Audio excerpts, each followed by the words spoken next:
गांव के बाहर एक पुराना कब्रिस्तान था जिसे लोग दिन के समय भी डर डर कर पार करते थे। रात के समय तो कोई पास भी नहीं जाता था। कहते थे कि कब्रिस्तान में अजीब घटनाएं होती हैं। वहां कुछ अनदेखी शक्तियां हैं जो रात में जागती हैं, लेकिन किसी ने कभी सच में जानने की कोशिश नहीं की। एक दिन गांव में समीर नाम का एक युवक आया। उसने ये सब सुना था और वह खुद इस रहस्य को सुलझाने का इच्छुक था। गांव वाले उसे समझाने की बहुत कोशिश की, लेकिन समीर ने किसी की बात नहीं मानी। वह रात को कब्रिस्तान में जाने का फैसला कर चुका था। रात के अंधेरे में समीर अकेले ही कब्रिस्तान की तरफ बढ़ा। उसकी टॉर्च की हल्की सी रोशनी के अलावा चारों ओर घना सन्नाटा था। जैसे ही उसने पहले कदम कब्रिस्तान में रखा, एक ठंडी हवा का झोंका उसके चेहरे से गुजरा।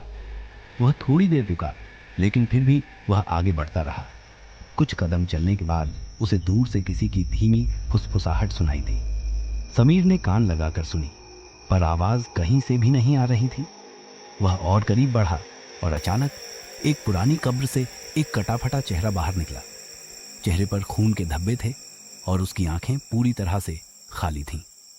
समीर की धड़कन तेज हो गई, लेकिन वह डरने की बजाय और पास गया। जैसे ही वह एक कदम और बढ़ा, चेहरा धीरे धीरे उठने लगा।